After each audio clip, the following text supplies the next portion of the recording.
Hey everybody, welcome to the Tesla Life, episode 106 for July 3rd, 2019. Yes, evil has come to pass in the Tesla Life world. Your host, Mark Coughlin, who you all love, and we all of us love Mark. Mark is unfortunately away this week, and I have the hosting duties. So I'm going to do my very best to do as well as Mark does. And in that, in the name of achieving that goal, I have two of my favorite panelists with us this week. Let's introduce them. In Chicago, Mr. Tony Schaefer. Hey everybody, a belated Happy Canada Day to our Canadian friends and a happy 4th of July to our American friends. I haven't yet seen the videos, the footage, but I'm sure that on Canada Day, Justin Trudeau set up camp right in front of the Centennial Flame, made it all about him, gave speeches, there were airplanes and tanks, probably a huge campaign, I'm sure advertisements and hashtags. Because that's what, Democratic, prime ministers and presidents do. Well, there you go. I suppose it is. It is. Yeah, no. And right now, he's in South Carolina. Next week, he'll be somewhere else. As you'll note. So, Saturday, I'll be getting my Model X serviced, and I'll be back here. And then sometime by the end of the month, I will be somewhere completely different. Oh, it's going to be a couple of weeks. It's going to be a little while. Okay. And as you can hear behind me, there's a rather aggressive storm going on. So, I can't hear it. Yeah, I don't think we actually hear it. I don't think it comes through.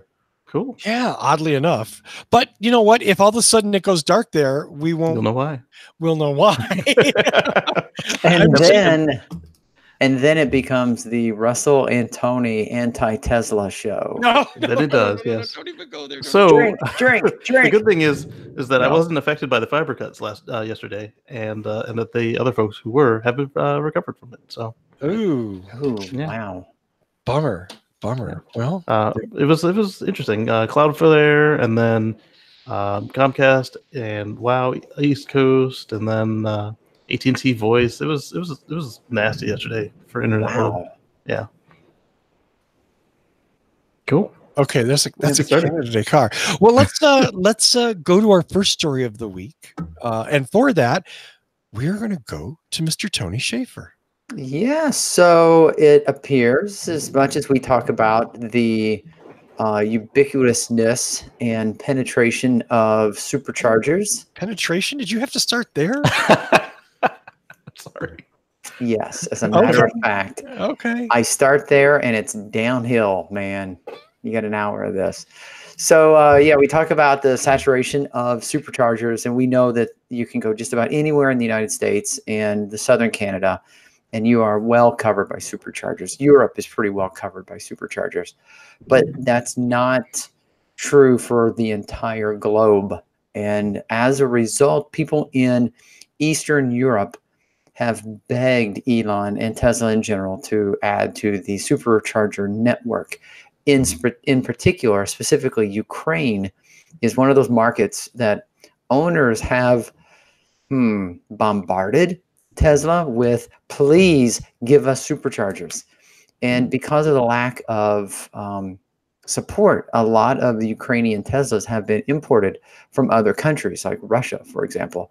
So we have an article here in Electrek from June 26th from Fred that talks about Tesla putting superchargers in Ukraine and other European countries. So it's just one more notch in Tesla's belt that expanding the supercharger network, not just in North America and in Europe, but everywhere around the globe. Yay! Yeah, that's about it. I don't know what else to do. I did have an idea, though, since they are expanding, and I don't know this is a fact. Casey, maybe you'll know. Are there superchargers along the historic Silk Road? That's a very good question. Wow. I think that would be pretty cool. I don't think there are, because once you get past Europe, you've got a long hop to Moscow. Yeah. Yeah, and even that southern, wow, that's a good question. Now, maybe in the Chinese part. if only we had access to that internet thing the kids are always going on about, we could look up a supercharger I map. don't know the Silk Road route. So let's go to supercharge.info. Dun, dun, dun. And while you do that, I'll go to the map. uh-oh. Sure, you can know where I am. All right. Everyone could tell that we just, like, I just sort of winged this and made this up because we were not, ready for something like this. But it is, I think it's an interesting idea. Oh, so there are several Silk Roads, not just one. Right. Okay. But you're looking at like a southern passage than Moscow, way, way south of that. I'm not seeing any of the Chinese superchargers on this map. They used to. Oh. Japanese neither. They used to show them. Maybe they've taken them all off for some reason. I hope not. Yeah, there's Europe. So I scroll over Europe. Okay, so there's you have to go to the right. You can't go to the left. I went from the US to China, and that was apparently wrong. I had to go from the US to Europe to China. And now everything's filled in. Yeah, I don't know which one were any of the original Silk Roads, but I would say that at least part of the Chinese portion is covered based on what I see here on this map. Nice. And then you've got nothing until Russia and Eastern Europe. Oh, so basically no. Not yet. Because we're talking thousands of miles. And honestly, not necessarily Tesla-friendly miles, aside from the charging issue. Yeah. The roads are probably a little scary. I would wager that some of them are going to be scary. Well, it looks like we might have lost Tony Schaefer for a minute, but that's okay, because we're going to trudge bravely forward. Just you and me, Casey. All right. Isn't that scary? It's a little scary. Our next story comes from Teslarati, Simon Alvarez from June 26th. And most of you probably have already heard this, but we need to talk about it. It has been reported, according to CNBC, that is not who created this report based on several former and current Tesla employees who are not named. But the interesting part is that Tesla allegedly has a skunkworks lab. And if you're not familiar with what that is, famous old Boeing thing, Boeing factory where they invented amazing new airplanes back in the 40s, 50s, 60s. This is a deep research facility. It's on Cato Road, allegedly, just a few minutes away from the Fremont factory. And allegedly, Tesla has an R&D team there focused on making new lithium-ion batteries, as well as working on production equipment to make those batteries, these new formulations, make them efficiently. Obviously, the advantage for Tesla is if they're making their own batteries, they're not buying them from somebody else, and there's no profit in them, but they're also paying for all the R&D and all of that. This is an interesting development from my perspective. It seems like, I don't know, are they wasting money? Because they have this arrangement with Panasonic that can do this and is doing this stuff all the time? Or is this a good investment in the future? What do you think, Casey? Uh-oh. And Casey just went dark. Well, I'm doing the show by myself now. So, Casey, who knows? Oh, maybe. Wait, Casey's back? No, he's just frozen. So it's a super interesting development. I think I'll give Tesla credit. It's ballsy because again, they're spending money. This is not cheap. Doing this R&D, developing these new cells, and maybe it would be better to stick with Panasonic. Maybe not. I don't know. I won't express a direct opinion on it other than to say this is super interesting. And if it's true, it certainly has some bearing on the kind of the friction that Tesla has felt with Panasonic as well of late. The whole Sparks factory production issue, whether or not they were producing at the max and whether or not Tesla needed to give Panasonic more money to produce more or not.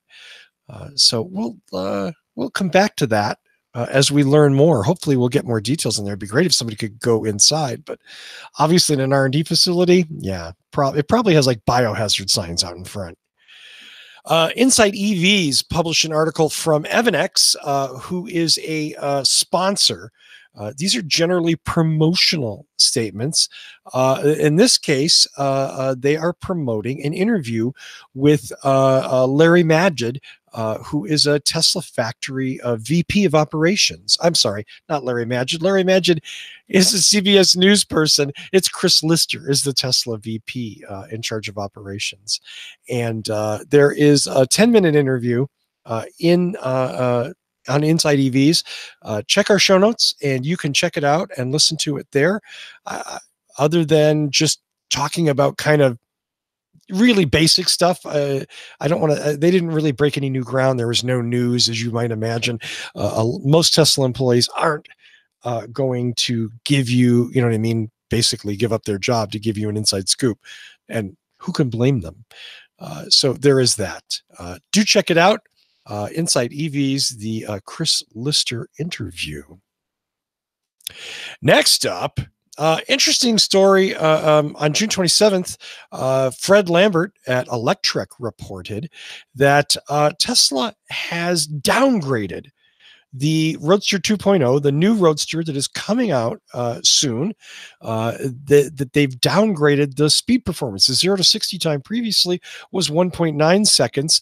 Apparently, in testing, it turns out that it can only do 0 to 60 in 2.1 seconds. Now, 0.2 of a second, honestly, for really just about every human on the planet, it doesn't matter much. But this is a numbers game, and every company wants to have the fastest. Whoa, was that thunder or was that somebody coming back? That's somebody coming back with thunder. Hey, so, Casey. Sentry Mode is no fan of thunder and lightning. Oh, well, you have lots of video of thunder and lightning now? No, but it sounded the alarm for a good minute. So. Oh, I'm sorry about that. Yeah, it took forever for the connection to come back. Well, that's okay. I'm glad you're back. I'm glad I'm back too. Where did we make it to? Well, we are talking about the Roadster 0 to 60 time. Okay. Whoa, I gotta close a couple windows. All right. You're just trucking right along. Wow, that thunder is loud. Now I can hear it. Yeah. So with this one, did you already tell them what happened, or? I told them the basics, but please dig. I have not mentioned the SpaceX option, which would allegedly bring you to the 1.9 second time. I don't think you need the SpaceX package to get the 1.9. I think what happened was he was talking to a certain group that uses a certain measuring standard, which does not exclude the 1 foot of rollout. And so he used their number, which would put him down to the 2.1. But if you use the magazine number to get to the 1.9, because the P100D also used to have the same dual numbers if you included or didn't include the foot of rollout. Okay. Yeah. That's my theory. So have you canceled your Roadster reservation? I didn't put one in yet. You need $50,000 for that. At least. For you? Come on, Casey. Wow, that thunder is loud. Sorry, guys. No. It's actually, I mean, I think it's kind of cool. Hopefully the listeners are enjoying it. That is live thunder, folks. Yeah. Well, they missed the Model X going insane. It was angry. Wow. Well, so I as I said before you came back, Casey, that honestly, like the difference between 1.9 and 2.1, really? Yeah. Well, I mean, some people pay thousands of dollars for that. Or more, right? Or hundreds of thousands of dollars, depending on the Bugatti Veyron they want or whatever it is. But it just, I don't know. So does the 2.1 still beat the Chiron? You know what? I have to admit, I don't know. Let's look it up. Because I mean, you're saying it does. If it does, you still get your money's worth. Well, and that's sort of the thing is that I said is that this is really a numbers game. This isn't a matter of like real everyday performance. This is a matter of Tesla wanting to say they have the fastest production car on the planet. On the planet, right? So the Bugatti Chiron, how fast can it go? And I don't care about that. What does the 0 to 60 time say? Yeah, I don't know. It probably costs $15,000 to drive it. 2.3. 2.3. So they beat it either way. Yes. Okay, so you can like open the window, hang your head out, and you can still beat the Bugatti Veyron, which is what, a $2.5 million car? I mean, come on. At least, yeah. You can get, I think the number was you get 6 Roadsters for the price of 1 Chiron. Man. Crazy. Crazy. If I find a way, I will get one, and we will do a video from the Roadster. No, I'm afraid of your videos from the Roadster. Says the guy with an X that has ludicrous mode.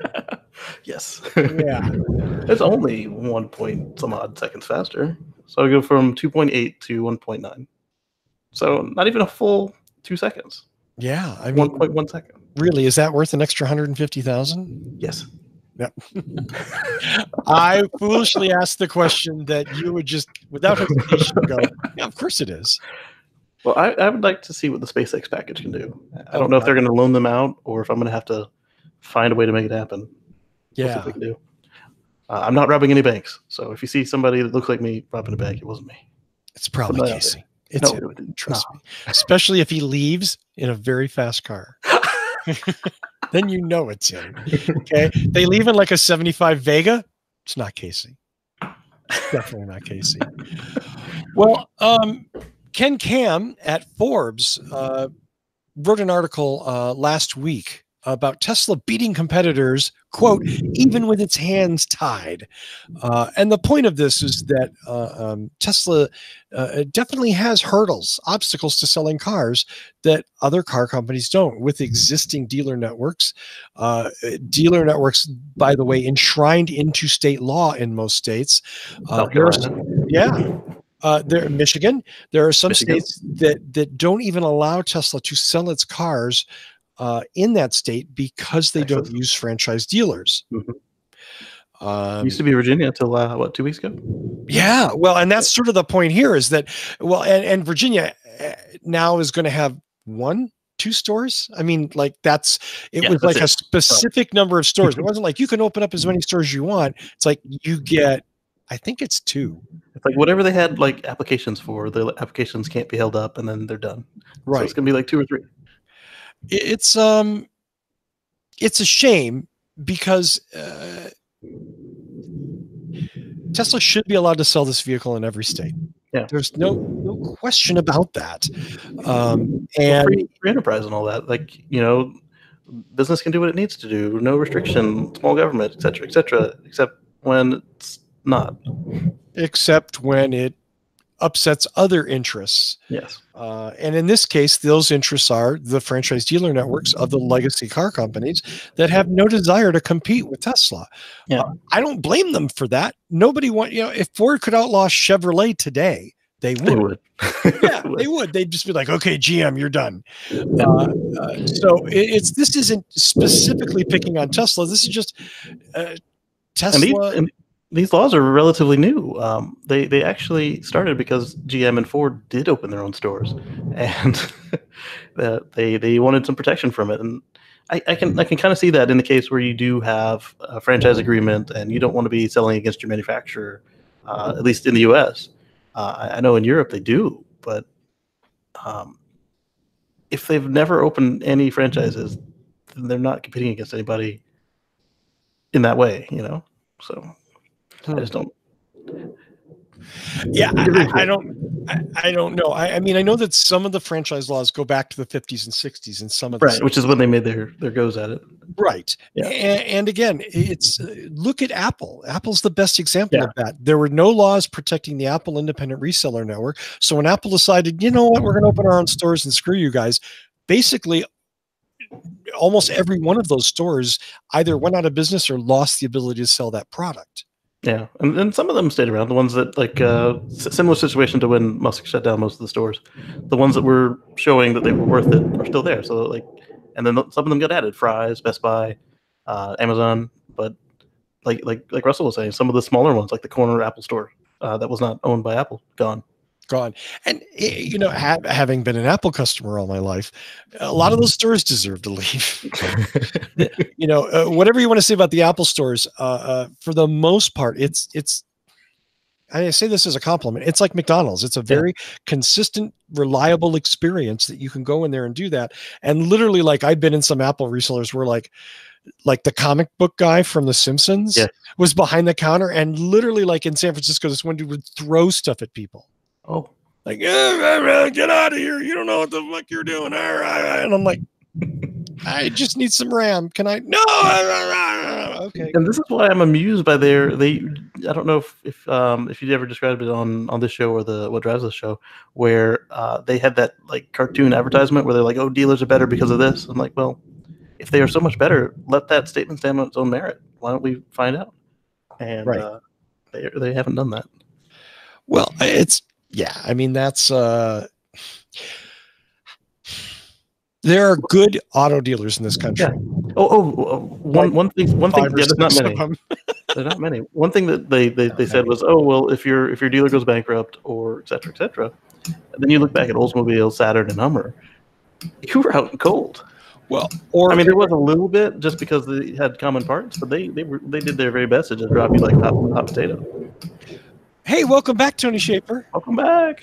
Speaking of hot potatoes. Oh wow! Ooh, Wow. really loud. There you go. That's okay. Sorry. Google adjusts it. You're fine. Yeah. Sorry about that. That's way better. We were talking about Tesla selling cars with its hands behind its back because they're not allowed to in every state because there are restrictions. And look at recently in Northern California, one big auto group that represented a bunch of different things. I want to say it was half a dozen, maybe 8 different mega stores. Boom, shuttered in one night. People literally like had their cars in there for repair, haven't seen them. Oh snap! In months. So, I mean, there's no doubt that doing business with anybody, right, is dangerous. Yeah. Like, Amazon Prime's great, but if Amazon goes under all of a sudden, which isn't very likely, it goes away. Look at Microsoft and ebooks. They just closed their ebook store. So some of us get our money back. You can get your money back. No, some of us get our money back. You still lost all that content. It's gone. Just delete it from your device. Yeah. The file is there. You can't open it. Yeah.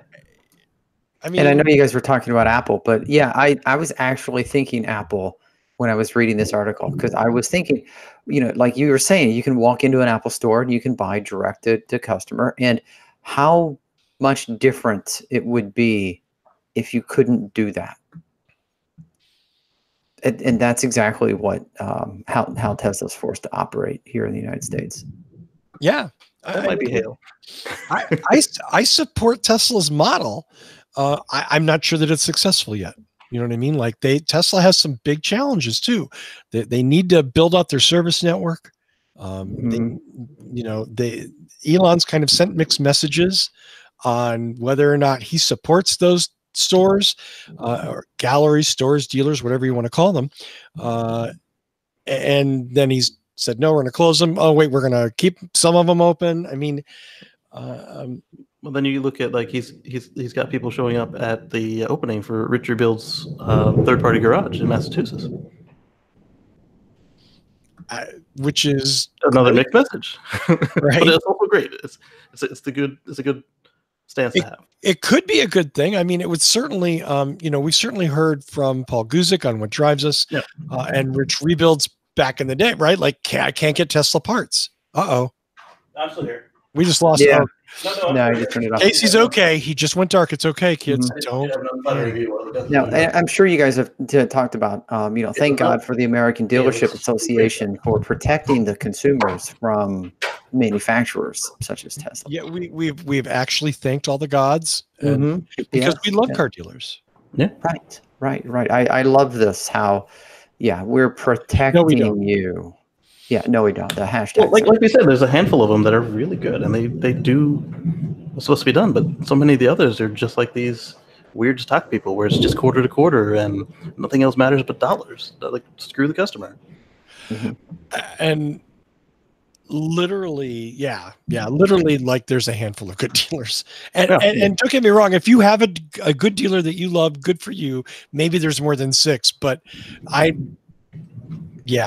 like I can tell you that in one state, I combed the dealer network for one company, and in that entire state, there was almost one good dealer.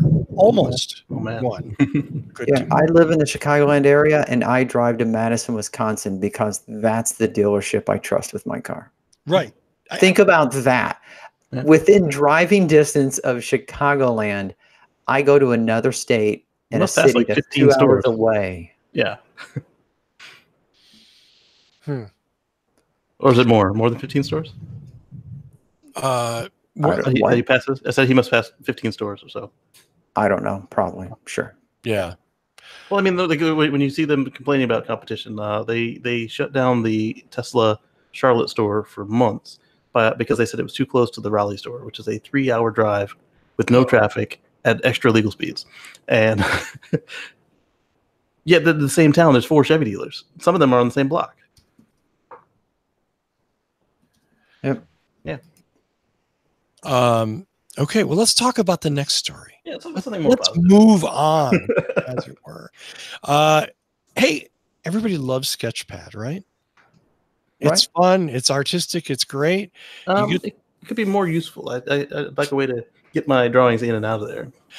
So other than taking a picture of it. You can't. What? Oh, really? That like it won't save to a flash drive or something? Not yet. Really? Really? Oh, that I didn't know. Yeah. So, Yeah. interestingly enough, Tesla recently updated Sketchpad. And that's right. I'm sorry. No, sorry to interrupt again. So on the release I have, which is the one right before the update we're talking about just now, you have to take a picture of your screen like this person has done to get your sketches out. It's not a real super efficient way to do that. No.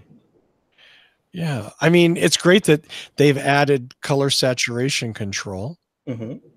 but maybe a save button. Mm-hmm. I don't know. Well, Elon did tweet that they were going to do that. Somebody asked for it, and he said yes. So it's weird because you'd think that would be like a, like an opening day feature, Yeah. Well, when you consider how most of these Easter eggs were when they first came out, they were just like throwaways. It's like, oh, look, this fun thing you can do with your car, or while you wait. Interesting you describe it that way. But so coming back to that, there was, of course, Elon's on Twitter talking to people back and forth. And Elon mentioned that there's a, quote, fun little music tool coming later. And then he said in a follow-up tweet, quote, tweak music and car karaoke. Karaoke. Maybe? Tesla Loki. Yeah, there it is. Tesloki. Tesloki? Loki. Well, that just sounds like Artichoke? Loki. It just sounds like Loki driving a Tesla. And It does. I don't think his horns would fit. Yeah, but karaoke. It worked. Okay. Yeah. It's fun that they're doing all this stuff. Okay, so Musk also commented on the feature. He says they will introduce a way to import and export images from your phone. That's what we need. If this is going to be more than a toy. Well, and there's nothing wrong with the toy, but you wouldn't think. I mean, if you're going to build this, you would think you'd at least let people save pictures. You know? I mean, you're sitting here, you're at the supercharger, you're writing your grocery list, and now it's time to go inside the place. Save it to your phone, and now boom, done. Is there any? You know what? There's no way to screenshot the screen, though, is there? Not for the end user, but there is a screenshot function for at least for the original. Yeah. What you do is when you're sitting at the supercharger and you're working out your shopping list, you have to pull out your phone, scroll past your to-do app, Yes. and take a picture of the to-do items that you wrote on the screen. That's what I'm saying. It was a fun little throwaway app, but now that it's got some input and output, it will be more useful. As what?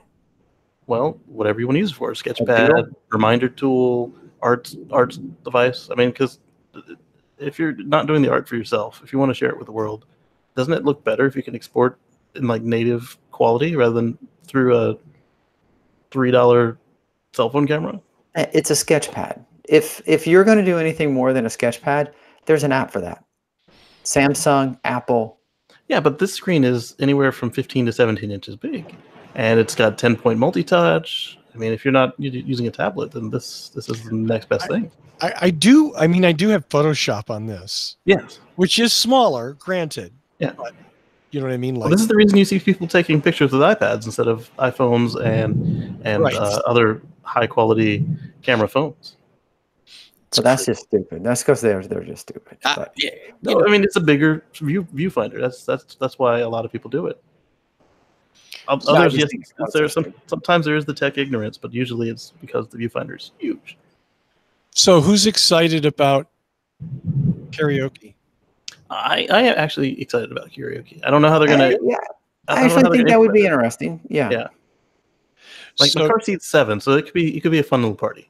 Oh, I kind of, but like, usually you have to have like a microphone or, you know what I mean? Like, so I guess it's not necessarily going to amplify your voice. It's just going to play songs. It's got 2 microphones. And display lyrics, right? And well, I mean, sure. Okay. Yes, it has microphones, but who are you playing the microphones to? Outside? Because you're not playing it inside to yourself. Well, look at this. Look at this. Hear yourself. Right now, you can plug in a keyboard, a mouse, an Xbox or PlayStation controller. Why not a USB microphone?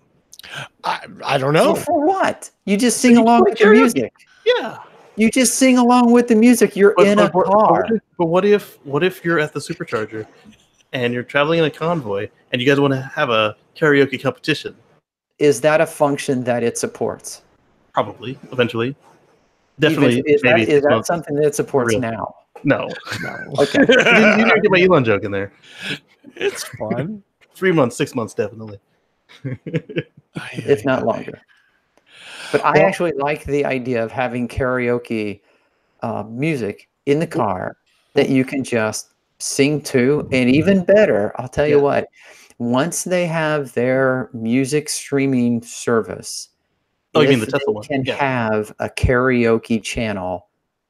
I was thinking why not use the one they have now? Just pull it up.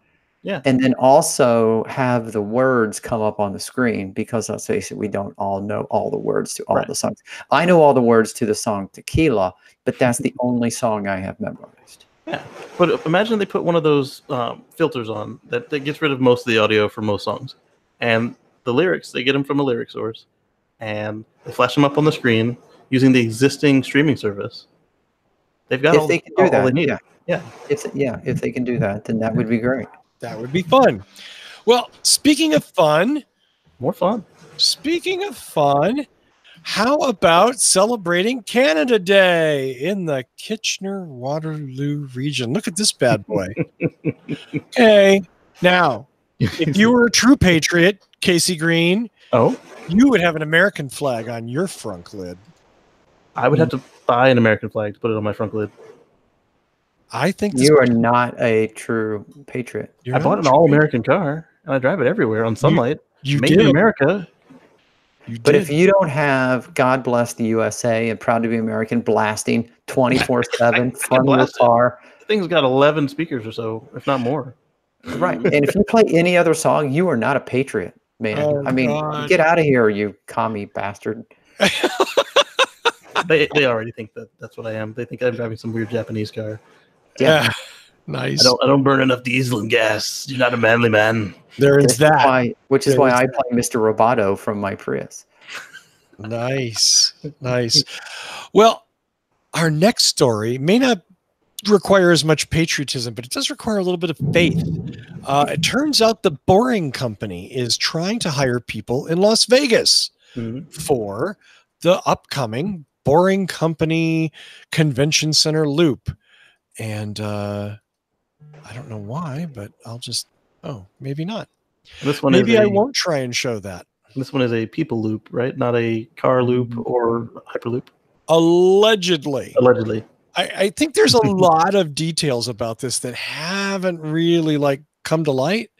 I mean, we know that the Las Vegas Convention Visitors Authority have approved $48 million to build this tunnel. And then people sued to stop it, right? I'm sorry? And then people sued to stop it, right? Or is that another one of the loops? It's all of them, probably. Okay. I mean, people sue to stop everything. I don't know is the only honest answer I can give you, Casey. But it wouldn't surprise me. The big problem with this, they built a monorail. 20 years ago in Vegas that was basically the same thing, like Convention Center of the Strip. And the problem they had with it was there's an enormous cab driver lobby. Oh, in same Vegas. thing with Uber and Lyft.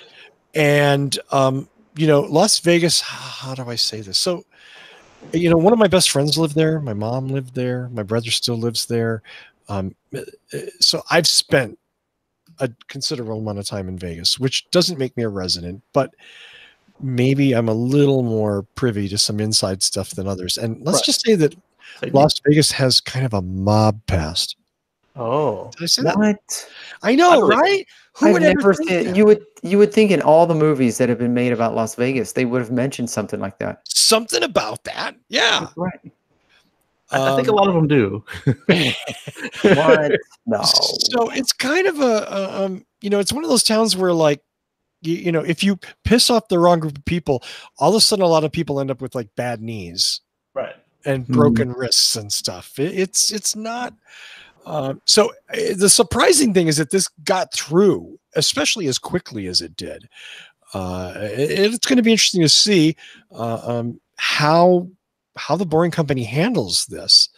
But yes, apparently you can now apply for work with the Boring Company. I'm looking to see. It doesn't say how many people. They're looking for civil engineers, construction managers, architects, and tunnel boring machine operators. If it's remote control, like from my living room, I want to be the tunnel boring machine operator. Right, I can do that. I don't want to be underground behind this machine. Underground, that would not be fun. So I can only assume. I mean, when I think of Las Vegas, I think, and I realize this is not accurate, but I think of like sand and desert, and just, is it that solid? I mean, I honestly don't know the makeup of the underground terrain of Las Vegas. Is it solid rock that they don't have to worry, that much? And I realize they're putting the concrete up all around and stuff, but we have the technology to drill through rock. Yeah, I honestly don't know. I would assume they're either boring deep enough that they're going into bedrock, or it's just the tunnel structure itself that will preserve it. But yeah, I have no clue. Yeah, Elon's whole thing is that in an earthquake or whatever, it flows with the rest of the Earth. So have been watching what is it, Impossible Engineering and other things like that on the Discovery Channel, Science Channel. And one of the big concerns about tunneling through mountains and under rivers and things, they're always talking about soft rock and tunnel collapse. And that's all I'm talking about. If they're not in solid rock, then the tunnel boring machine has to worry about tunnel collapse. Yeah. Hopefully their geologists do a good job of finding them a good route, and that can handle whatever comes across. And the problem is the list of people they're hiring that Russell just went through, not a single one was the geologist. I think they're doomed. Hopefully they already hire a single geologist. Hopefully they already have one. I think they did get their prototype tunnel done, and they said it was a fraction of an inch off. At some point we just got to work up. I gotta get a sign that just says that. Oh, you want to drink? I'm just drink. He's just having fun. He's funning you, Casey. Oh, okay. Oh, did we lose? Okay. No, you didn't lose me. I'm sorry. I was trying to catch up on the chat, and oh no, I lost him as soon as I started my last joke. Yeah, I totally whoosh. Nice. Well, let's see, for our penultimate story, let's go to Mr. Casey Green. We talking about the delivery numbers? Absolutely, we are. Yeah. So people were saying that Tesla would do somewhere between 74,000 to 91,000 vehicles this quarter, and they did 95,000 vehicles delivered customers' hands, keys in hand, car riding on the road. That is phenomenal. That's their best quarter ever. So it was super exciting. What did you think? They beat their last record by 5,000. I mean, that's okay. So the breakdown was 17,650 Model S and X, and then 77,550 Model 3s, and it appears that some of them were left over from last quarter where they didn't quite make it to deliver in time, because they made 14,517 Model S and X, and they made 72,531 Model 3s. So they produced 87,000 and delivered 92,000, or so 95,200. So that's pretty good. And I'm curious what they say next month or so when they do the quarterly, how many were still in transit and how many spill over. Because if they're succeeding in their ramping, then they're going to constantly have some rolling over to the next quarter. And if that number was bigger than last time, then they're going to have another record next quarter. If they keep it up. I remember about a year ago, we had an article about the lots where the not good enough to be delivered cars were sitting. Do we have any idea? Has there been any follow-up? Do we know what the throughput is? Because we know that they have been manufacturing a lot of cars each quarter, just not delivering all of the cars for one reason or another. Because they're on ships, allegedly. Oh, yeah, allegedly they're on ships, but there's pictures of parking lots and cars with grease pens on them saying that there's something wrong with them. I'm not talking about the ones waiting to be delivered. I'm talking about the article from last year that said... I'm talking about the pictures I keep seeing of the rejects are really old cars. Like, we're talking older than a quarter. Like, when you see them take the picture of it in July, the car says that it's been there since May. That's the same. Yeah, it's not the same. Well, yeah, it's the same quarter. So say it's been there since February, and then you for sure got a different quarter, and so that car's not being counted in this. And they have like Model S's with the nose cone still on them, say reject on them, and so they're not going to rehab it and put that one out there. So are they parts? What are they doing with those cars? And do we have any numbers or anything?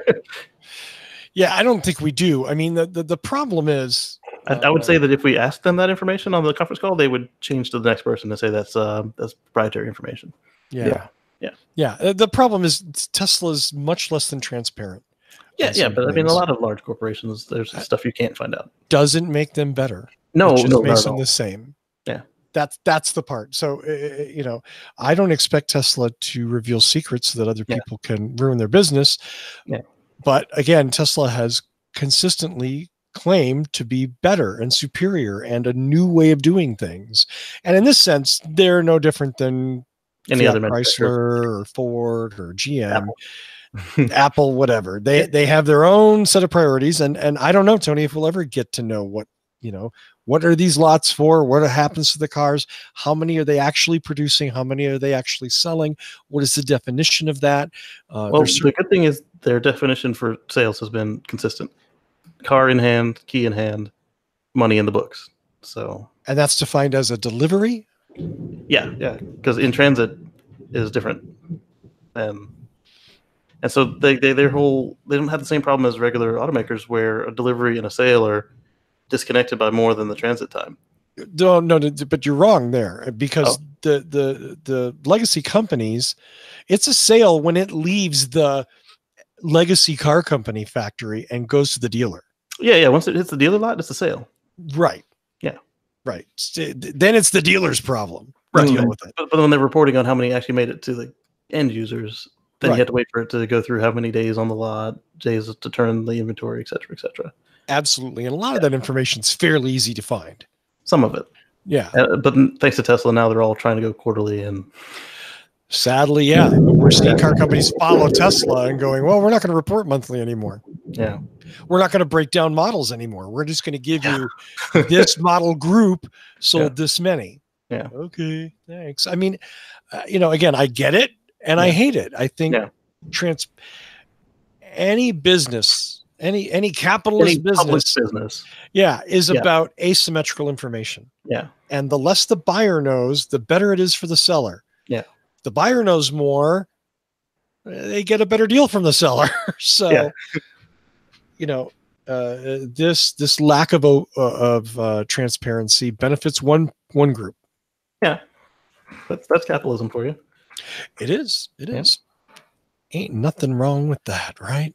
Capitalism is wonderful. Well, speaking of things there ain't nothing wrong with, our friends at Electrek, it was Fred, of course, today, this very day, reported the Tesla Model 3 aces the crash test, quote unquote, sets new safety technology benchmark.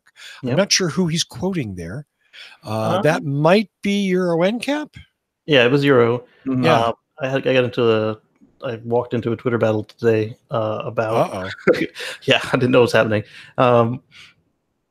Thankfully, Tesla has learned their lesson and stopped calling it safest car in the world, blah, blah, blah, based on these tests. And they've started to elaborate what they mean. And they'll say, you know, our car aces all 5 subcategories of every test. Or, you know, we got the lowest probability of injury in XYZ tests, because apparently the last time they got slapped on the hand was rather expensive. But that doesn't stop anybody else from saying it, and then Elon from retweeting it, which then causes yet another uproar. And that is apparently what I walked in on. Sorry. Yeah, it's right. Yeah. It might be disingenuous for Elon to retweet somebody because they said something he can't. Right. You know, and sadly, in an issue like safety, it obscures the important part, which is that Tesla cars are very, very safe. Yeah, and that's the part I was trying to get into with the argument. They're like, oh, well, a 5-star car is a 5-star car is a 5-star car. Yes, technically. But would you rather be in a Model 3 that got 5 stars in every 5-star category, or 5 stars in every subcategory and across the board? Or would you rather be in the car that got the 5-star overall, and when you do the offset test, the door comes off? Yeah, I mean, the follow-up argument to that is a simple statement, which is the doctor that graduated last in his class is still a doctor. So do you go to a doctor and say, well, he's a doctor, so he must know what he's doing? Or do you do a little research and find out who's the best doctor? Or at least who has doesn't have the lowest yield score of all your choices. Right, which is to say there are cars that did worse but still got 5 stars. Yes, which is why I think that we should, for both Europe and the US, change how we do this. This scale should either graduate over time so that it becomes harder to get 5 stars, or over time we add stars, or we switch the numbers. Scale on the stars, switch the numbers, percentages, or something. Yeah, go with actual numbers. But aren't we arguing just in behalf of car companies who want to market their slightly better car? I mean, again, in one sense, right, you don't want the doctor who just barely got in. You want the best doctor at the class. But just assuming they're both competent. Yeah, okay, I give you that. So give us the full smattering of scores, so we don't have to go dig through .gov websites and then read all the nitty gritty. Like all of that stuff's available. Okay, so the equivalent to me is if you get 0 to 10 miles per gallon in a standard car, you get 1 star. And if you get 10 to 20, you get 2 stars, and 20 to 30, you get 3 stars. And so you have a 5-star car. Okay. And I'm talking about ICE cars and maybe hybrids. So you have a 41 mile per gallon car and a 49 mile per gallon car. Both of them would have the same star rating, but one of them is definitely going to consume a lot less gas. Yeah. And I don't think it would be fair to just say, what's your mileage? Oh, it's a 5-star car. Exactly. Because they're not actually the same. Right. So how is the purpose of our regulatory and safety agencies, is that purpose to provide manufacturers with marketing data? Well, it doesn't have to be marketing. I mean, they're going to use it that way, but yeah, you can't get away from it. They're going to use it that way. I'm just asking a question. Say I'm a new parent and I'm looking at car seats and I'm looking at the car to put the car seat in, and I want to protect that thing. That being. I don't know what it is, and I want to get the best car seat and I want to get the best car. So I know based on my research that the Model X was the best SUV I could pick, but I don't know what car seat's the right car seat. All I know is they're all 5 stars.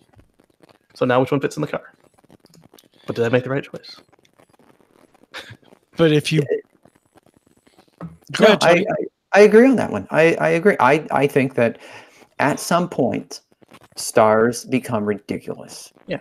you're like, at some point you're going to have almost all 4- and 5-star cars. Right, and I think that at that point, once majority of the cars are acing the test, maybe that's time to recalibrate. Or like you said, if you use numbers like MPGs, if it's not 0 to 100, but literally is just like the probability of injury, but in a human readable for the masses number, then you would never have to recalibrate it because the probability of injury just keeps shrinking. Yeah. I have no argument with that. Hey, heads up to the chat room. If you have a suggested show title, now is the time to post it. Someone I liked. It was Dark and Stormy Show. Yeah. I like that. Yeah. I'll send these to Mark and let him pick the title because it's his show. Yeah, which means I, for what drives us in about an hour, I might just have to go make myself a Dark and Stormy. It's still stormy by then. Oh, Dark and Stormy. I Lightning haven't had one of those. And the other one was actually- Lightning. Yeah, Lightning Strikes the Tesla Show. Yeah. Was the other one. Lightning. Oh, that was good. Yeah. Okay. Hopefully, it didn't actually strike my car. That would suck. Yeah, that would be sad, right? I mean, and I would guess that there would be a fire somewhere near your house that you would probably be aware of. You could just tone it. I'm smelling smoke, but I think that's dinner. Oh no. It could disable it without lighting stuff on fire. It could, but if it was disabled, I don't think it would have screamed bloody murder at the lightning. Yeah, that's really friendly lightning that just kind of, and doesn't actually like fry everything in it. Just made it really mad. Yeah. Hey, somebody's breaking in. Boop boop boop.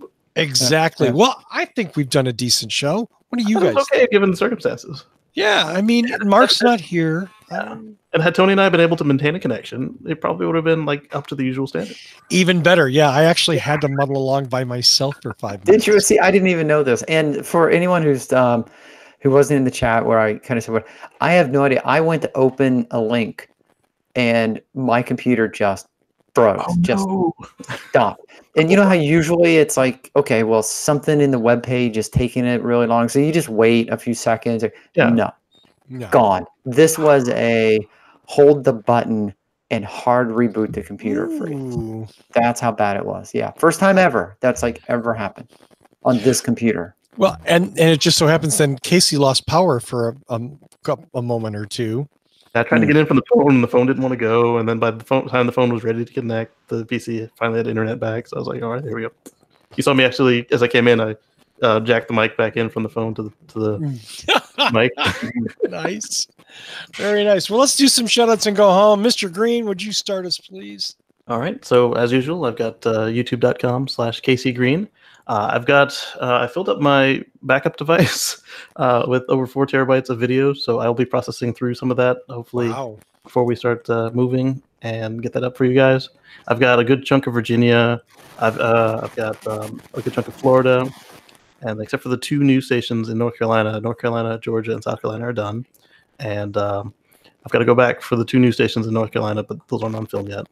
And then I'm going to try to choose a different route as we go in so I can get some more of those Virginia superchargers as we get out of there. I mean, I look forward to your review of the whole Mid-Atlantic region, Pennsylvania, Maryland, Delaware. Oh, you should see. We got a lot of them up in like Connecticut, and I've got some treats for you guys. So that's youtube.com/KACEYGREEN. And I would get them out faster, but I'm also trying to get my degree, so I got to do my homework too. So your degree? What degree are you getting? I'm going for software engineering. Oh, I had no idea. Awesome. Yeah. I thought you already were a software engineer. Doesn't mean I'd have a degree in it though. Yeah. Oh. This is like a certification then. Well, that's good. Yeah. Good for you. Thank you. Did you happen to get into Lancaster County there in Pennsylvania? Were any of the Amish icing the superchargers? I don't know if I actually stopped in Pennsylvania for supercharge, but I did drive through it. Amish icing superchargers. That's so funny. I could just see the buggy now, like having lived in Lancaster City for 13 years. Yeah. Okay, Tony, it's your turn. Shout out, of course, to everyone in the chat room. Thanks for being with us. Thanks for staying on. Thanks for the show titles. New show title here. I forgot who threw it in. JT penetrating superchargers. Ooh. Go with do with that what you please. Mac overheats on Tesla sales news. Yeah. Oh, it did, didn't it? Well, it didn't overheat. Yeah, I hope not. Didn't handle it. But yeah.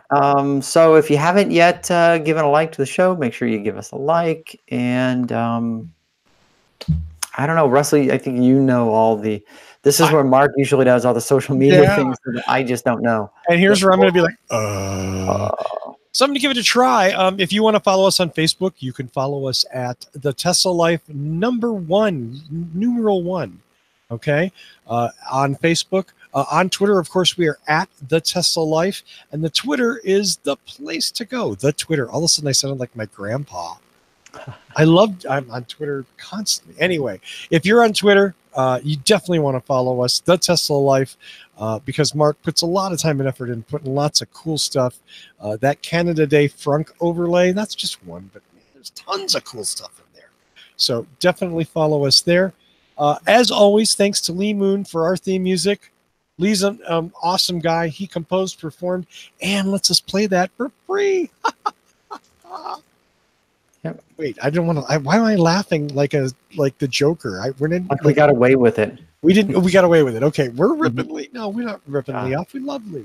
He's here every show. He enjoys them. Absolutely. So thank you to Lee Moon for the theme music. I'm going to thank Mr. Casey Green and Mr. Tony Schaefer for struggling through storms and computer outages to be on this show with me, so I didn't have to do it by myself. Thank you so much.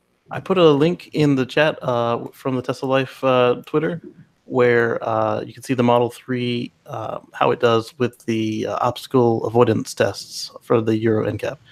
There you go. Exciting. Yeah. Right. Very cool. Very cool. That's all we got this week. So, like I said, thanks to Casey and Tony. Thanks to everybody in the chat room. And, of course, thanks to all of you out there watching and or listening. Tune in next week to find out what is going on in the Tesla Life. That